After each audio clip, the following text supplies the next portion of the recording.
The Acceltra is a fan favorite. There's simply no doubting that. But it had one major issue: the ammo.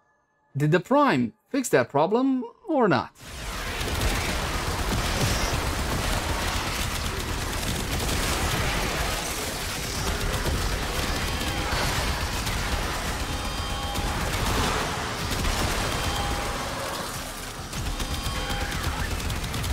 Hey guys, welcome back. As always, my name is Leyzar, and today we're going to be diving deeper into the Acceltra Prime.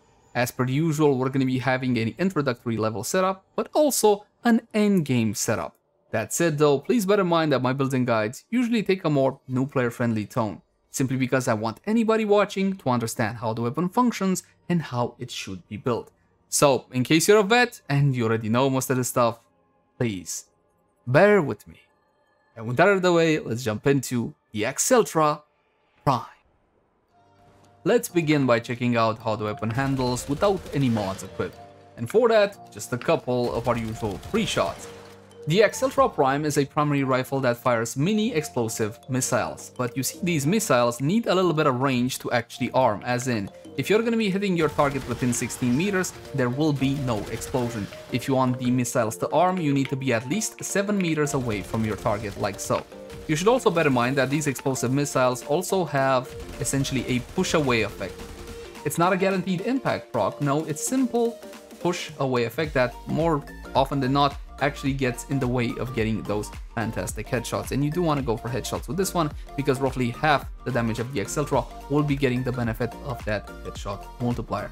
Now, in terms of usability, this one has one big issue, and you're going to be noticing it soon enough. While the magazine capacity is fine, while the fire rate is fine, unfortunately the ammo reserve is not fine on the Acceltra Prime. It's identical to the normal Acceltra. So in case you are hoping that the Prime fixes all of the ammo issues that the original one has, unfortunately not. Digital Extremes has chosen to not touch the ammo whatsoever. However, they did give it a pretty significant buff when it comes to other aspects, and that's what we're going to be talking about now. We're going to be going into a comparison between the Prime version of the Acceltra and the standard one.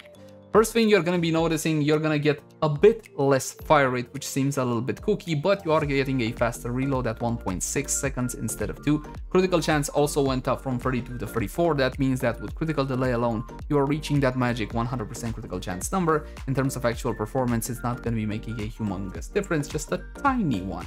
3x critical multiplier instead of 2.8, which again makes a small difference in performance. And here's where the big difference in performance actually comes into play. You get a whole lot more base damage. This being explosive rockets, you get two sources of applying damage to your target. First, the projectile making contact with a target, and then the explosion. You get yourself 69% more base damage on the projectile making contact with a target, and about 22% on the actual explosion. As for the elemental weight, puncture and slash, these have not changed. We're looking at the same percentages overall. One thing before we go further, however, back in my 2023 review of the Acceltra, I showcased how the Acceltra has a primary attack and a secondary attack, a first attack and a second attack. Essentially, the Acceltra automatically was firing two types of explosive projectiles that did different damage, had different stats. Now, the Acceltras have been streamlined and they only have one type of missile and one type of attack. Unfortunately for us, these changes haven't really been documented anywhere, but it makes the weapon a whole lot more simpler to understand and play with. Let's jump into stats to see exactly what we're dealing with. You got yourself that mod capacity of 60 out of 60. As soon as you finish building your Acceltra Prime, you jump to actions, you install the Auto Catalyst. This will double your mod capacity. If you actually bought the pack that contained the Acceltra with real money, in that case the catalyst should already be installed. The more important question would be, is it actually worth investing into the Acceltra Prime? In my opinion, it really depends on who you are. If you want one of the best top 10 weapons in the game, this is simply not it. It's still plagued by those heavy-duty ammo issues while the performance is good. So if you want to see what are the actual top 10 best weapons in the game, click the cards right now. This does not mean that the Acceltra is a slouch or a bad weapon by any stretch of the imagination. It has one major issue which we will have to overcome, But before we get to that, keep in mind that it does have that unique trait, 25% reload speed while sprinting, bonus is doubled to 50% when wielded by Gauss, Acceltra being Gauss's signature weapon. It doesn't really matter, essentially this trait is borderline useless because the reload is already 1.6. It is rather small, so this trait is just something to be tacked on. The XL slot is extremely important when it comes to the Acceltra and the Acceltra Prime because you're gonna have to use rifle ammo mutation in order to get some decent gameplay out of it, in the sense that if you don't want to worry all the time about running out of ammo. If you got the Prime variant, this is the only weapon I recommend legitimately needing Prime rifle ammo mutation. We already ran through the stats, so let's have a look at a standard entry-level setup.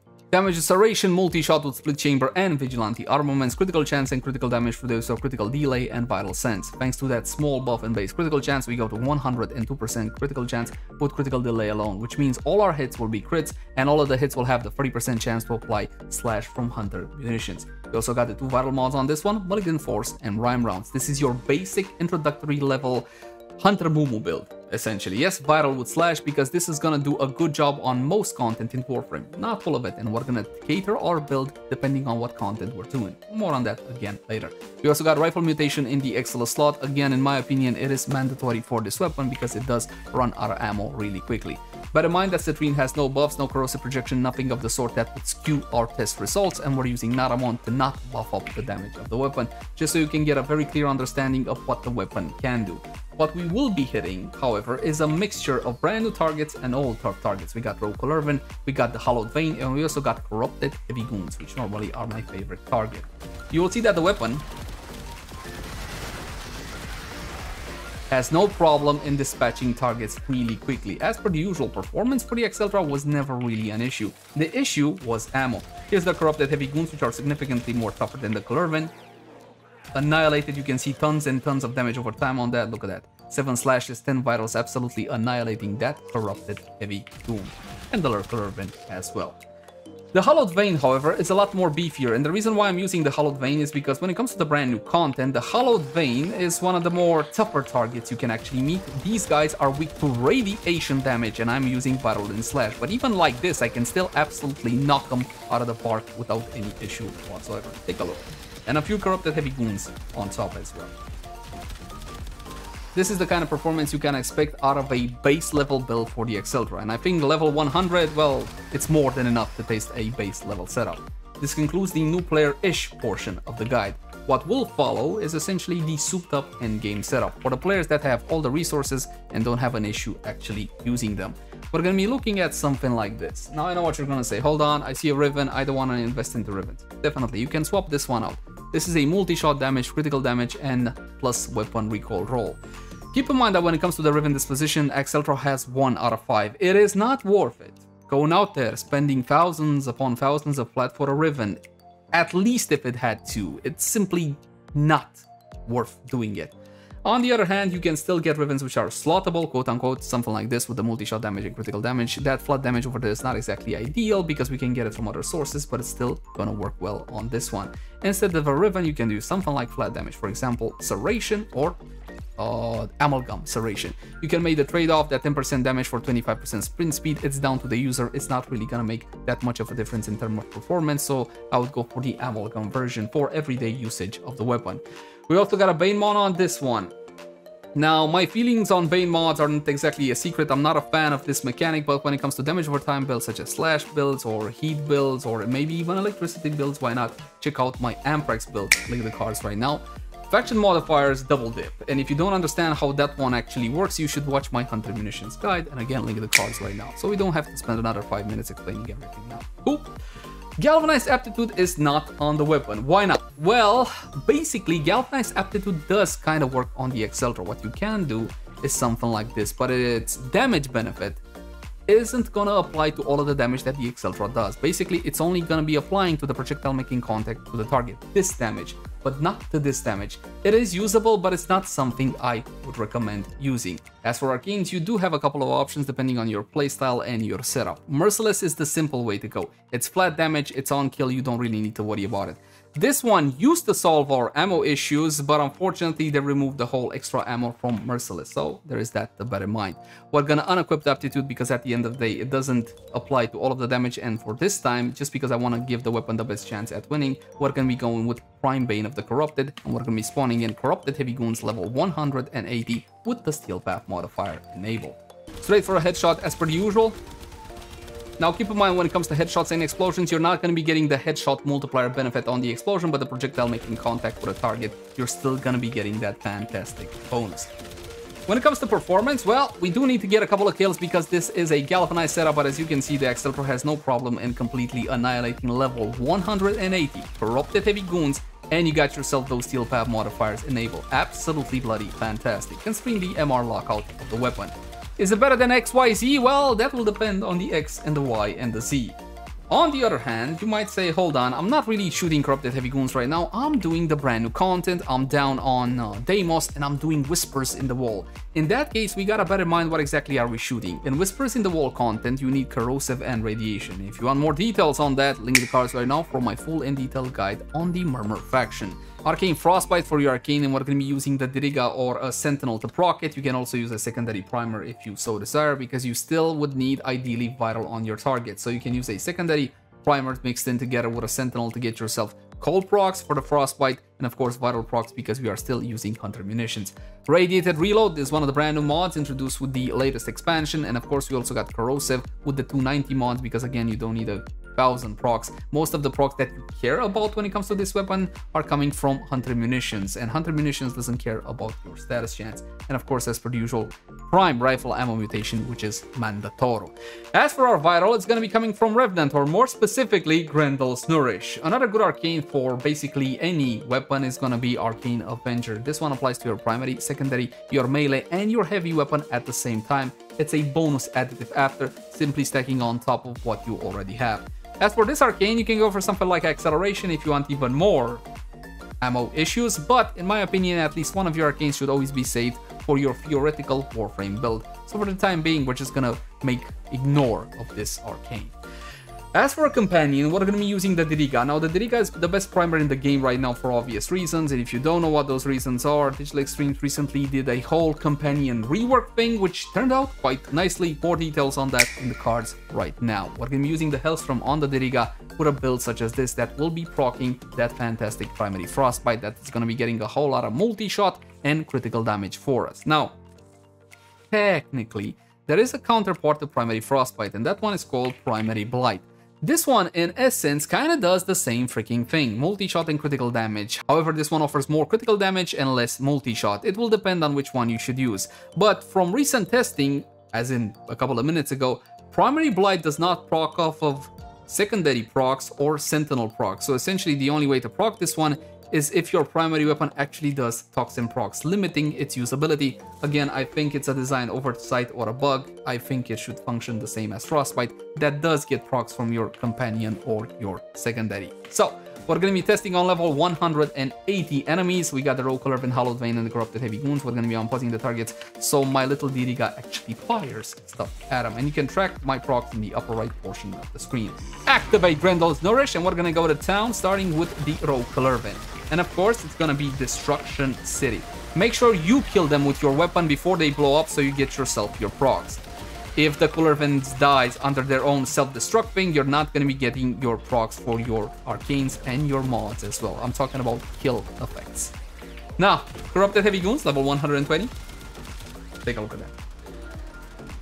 Beautiful, fantastic, absolutely wrecking these high level targets without any issue whatsoever. Got Corrupted Heavy Goon right there. No more Corrupted Heavy Goon right there. Essentially, this is the level of performance you can expect out of the weapon. As for the Hallowed Vein, well, these bastards are still extremely tough, so you're not gonna have the most easiest time killing them, but as you can see, the Acceltra, well, the Acceltra Prime can make quick work out of them as well. Welcome to Deimos, my friends. Now I'm gonna show you this one straight from the get-go. This is a mirror defense. We're gonna be dropping one energy pad and go into town with Revenant, the setup you already know. Now, the biggest question that I have here, am I gonna be running out of ammo if I'm just gonna be using Prime Rifle ammo mutation alone without the additional help of the little sentinel. I'm talking about carrier, because yes, carrier can help out a whole lot when it comes to ammo, thanks to ammo case, but unfortunately, or fortunately, I don't want to use that. I want to use the Diriga, the primer, to get myself those fantastic buffs, or stacks, better said, of primary frostbite. Now, you can also do survival. In survival, you have more enemies, but in survival, you're not as prone or forced to kill enemies, because if you don't kill enemies, essentially they will kill your point, like it is in mirror defense. So that's essentially what we're going to be doing. I don't want to spare my ammo. I want to fire basically like I normally would and just see what happens to that ammo pool. Am I going to be running out or not? Because at the end of the day, this was the only real issue that the Acceltra had. Ammo, ammo, ammo. Where's my ammo? Performance is good for the rifle, absolutely. But if you're going to be ammo gimped, I know for a fact that that's going to piss you off. So far, we're good. Let's fire more, shall we? Fire more, please. I'm also trying to stay away from the targets at least 7 meters, so the explosions actually arm and deal that bonus damage. I mean, as for performance itself, I don't have any issue whatsoever. And essentially, I'm just playing the mission like I normally would with mostly any gun. Point is like 98%. I'm not sparing my ammo. I'm firing all the time. And my ammo reserve is still at 96. Violence is here. Where's violence? There it is. And that was it. Actually, that was significantly better than I thought it would be. Pretty good. Alright, switch to survival. This will have more enemies coming at me. Less pressure, however, when it comes to survival. More enemies would also mean more ammo drops, so I'm not expecting to have ammo issues in this one either. Now, in actual gameplay, there is one con to the arming range. You see, the arming range of the missiles was introduced back when you could actually self-damage yourself with these explosions. Nowadays, you can only knock yourself back, yes? In my opinion, it does more harm than good, than pre-arming range that the Acceltra has. I would remove it entirely, and I would also remove the knock-away effect, the guaranteed push-away effect. I don't think it's necessary. And in the case of sharpshooters, it actually does more harm than good, if you want to go for those headshots all the time. It's time to draw some conclusions regarding the Acceltra Prime. Is it a fantastic upgrade over the original? And I think that fantastic would be kind of pushing it. However, it is quite significant. You got a little bit more critical chance, a little bit more critical damage, and more importantly, you got a whole lot more base damage, which does translate into much better performance of the weapon. However, Digital Extremes chose not to buff the ammo problem with the Acceltra, so you got the same magazine size and the same ammunition capacity. However, I've been shooting almost non-stop in a survival and a mirror defense, and I didn't have any problem whatsoever when it comes to the ammo. Essentially, I don't need to stop firing, which at the end of the day is the point. That will not be applicable to any type of mission, however. You will still run out of ammo depending on the mission. However, if you got missions like this, which are more, let's say, mob intensive, and you are consistently killing your enemies, you should be all good and keep on rolling into ammo, as long as you have equipped Prime Rifle Ammo Mutation. As for the performance of the weapon, considering the mastery lockout it has, and considering that it's a prime weapon, I'm gonna give it a thumbs up. It's definitely worth farming and enjoying as long as you understand and accept its limitations. As always, my name has been Leyzar. Thank you guys so much for watching. Like, share, and subscribe only if you enjoy the content. If you got any feedback for me, I would love to read it in the comment section down below.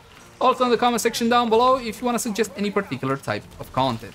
You can also catch me on Twitch, Facebook, Twitter, all the usual places. Oh, and Pixar as well. What I do only with tech things.